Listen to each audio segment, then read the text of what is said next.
dire. Alors je vais essayer d'être bref parce que l'objectif c'est pas effectivement de faire un discours, mais M. Fennou disait qu'il n'a pas encore l'habitude, mais en général quand on tend un micro à un élu, il faut se méfier, il est capable de le prendre.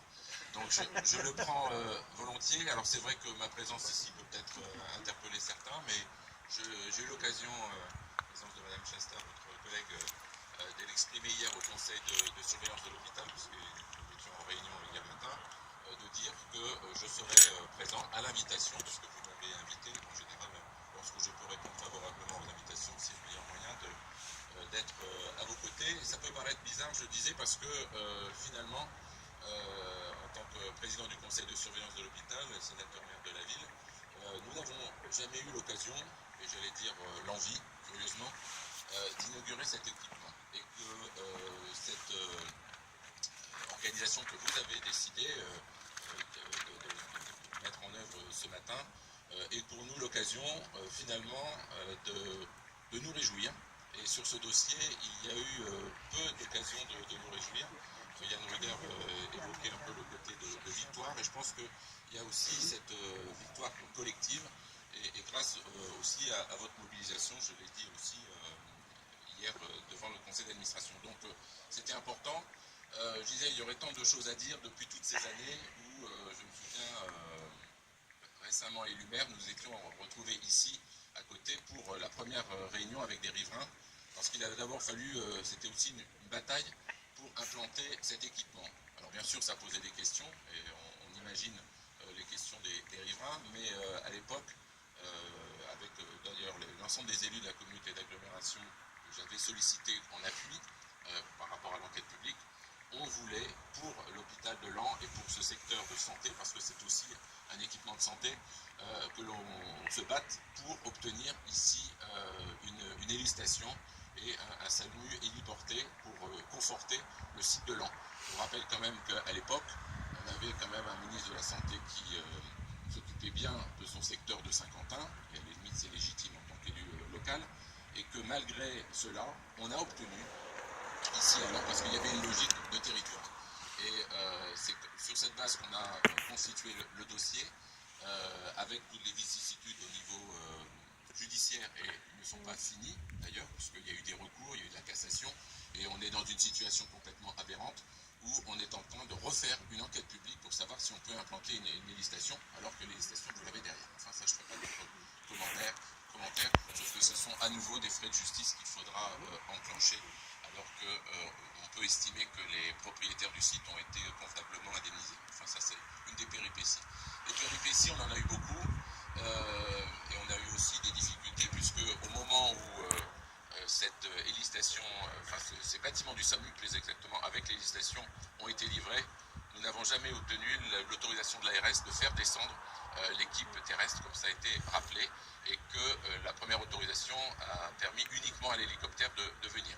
Et puis il y a eu une décision complètement aberrante de dire maintenant il ne faut plus le mettre sur le site, il est remonté en ville haute, sur l'aire de pause de l'hôpital. Puis après, il y a une autre décision pour dire non, finalement, on va le mettre à l'aérodrome, avec tout ce qui a pu être dit en termes d'allongement de temps de trajet, et puis bien sûr, ça concerne la sécurité. Donc beaucoup d'incompréhension, beaucoup de changements d'interlocuteurs, avec l'ARH qui était devenu l'ARS, donc je vous le fais plus court. Mais la satisfaction récente, et c'est ce qu'on célèbre un peu ce matin, c'est effectivement la mobilisation d'un certain nombre d'élus et des organisations syndicales pour obtenir quelque chose qui est finalement assez normal, c'est qu'on puisse travailler sur un site qui a été dédié au SAMU et à l'hélistation. Alors c'est pas tout à fait vrai pour les équipes terrestres, avec des complications, puisque ça, l'ARS refuse toujours de faire descendre les choses, mais on a vu à travers l'intervention de M. Fennou qu'il y a peut-être, avec les nouveaux risques, et notamment NRBC et autres, peut-être un autre usage complémentaire qui peut être fait de ce site. Je rappellerai simplement que ça a été dit, 5 millions d'euros d'investissement pour cette aire qui, il y a quelques mois, on se demandait même si purement et simplement c'était un site qui allait être fermé. Je rappelle aussi qu'on avait demandé à la direction de l'hôpital de le mettre en vente, de chercher des transporteurs qui éventuellement seraient intéressés par les garages. Vous voyez un peu le fiasco dans cette affaire. Donc c'est pas très glorieux, tous ces épisodes, mais finalement aujourd'hui, c'est effectivement vraiment une victoire du maintien du site. Mais ce que l'on célèbre là, on le doit aussi à deux personnes en particulier qui ont été déterminantes tout à la fin, et qui ont compris la mobilisation. C'est le préfet Ledin, qui avait bien compris les problèmes dès son arrivée dans le département, et puis le directeur de l'ARS, Jean-Yves Graal, qui avait réservé d'ailleurs sa première visite en tant que nouveau directeur général de l'ARS au site de Laon. Et j'avais été pour ma part assez sensible avec tous les collègues, les médecins et les agents hospitaliers, de pouvoir le recevoir et de passer une bonne partie de la journée début février. Et il avait pris l'engagement de faire en sorte, avec le préfet Ledin, qu'on obtienne le rapatriement, puisqu'à l'époque on était encore, l'hélicoptère avait juste le droit de se poser sur l'aérodrome, mais pas de revenir ici. Ce qui était complètement autre stupidité sur ce dossier. L'hiver précédent, qui avait été particulièrement rigoureux, on avait ici un garage d'hélicoptères chauffé, qui était vide, et on avait un hélicoptère qu'il fallait de temps en temps dégivrer de l'autre côté. Donc bon, il y avait dans le temps une émission qui s'appelait pas combien ça coûte, si oui, on dénonçait un peu le gâchis, donc il y aurait beaucoup à dire. Aujourd'hui, on veut bien sûr, avec vous, regarder vers l'avenir. C'est d'abord donner les moyens aux équipes, et on sait qu'au niveau des agents et des gardes, c'est un peu difficile aussi. Mais il faut surtout se mobiliser, rester mobilisé pour que l'outil reste bien ici.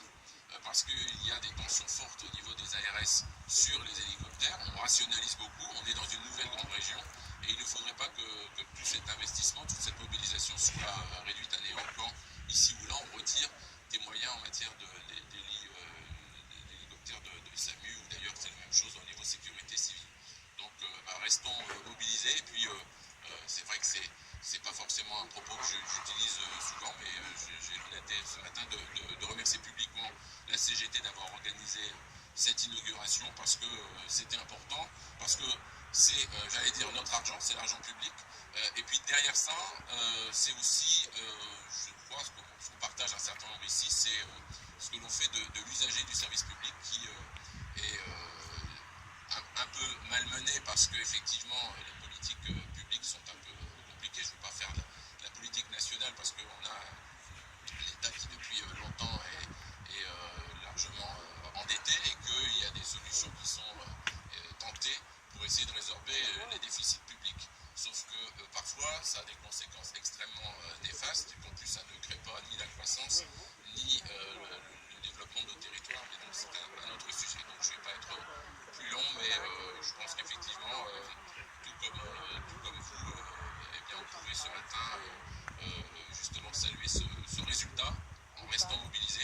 Et puis j'ai parlé des collègues élus, et je pense en particulier à Fawaz Karimé, qui depuis le début, depuis l'enquête publique, a assumé aussi ce choix, et tous les maires de la communauté d'agglomération qui avaient pris fait et cause justement pour, je leur avais demandé de délibérer, et je ne citerai pas son nom, mais je peux vous citer notamment un maire qui avait dit bah oui, on soutient l'hôpital de Laon, et j'ai demandé à ma commune de délibérer. Et puis, eh bien, je crois, quelques jours à peine après avoir pris la délibération au conseil municipal, il a fait une attaque cardiaque, et il a été transporté d'urgence. L'hélicoptère est venu, il a été transféré en cardio sur Reims, et il a été sauvé grâce à cette intervention. Et donc, il me disait à l'époque qu'il n'avait pas forcément mesuré que tout le monde était concerné. Donc c'est ça aussi, parce que derrière les équipes qui sont derrière nous, qui sont au travail, eh bien c'est la vie qu'on peut sauver. C'est ce que souvent tous les hospitaliers présents ici font au quotidien. Et donc c'est aussi un hommage à toutes ces équipes qu'il faut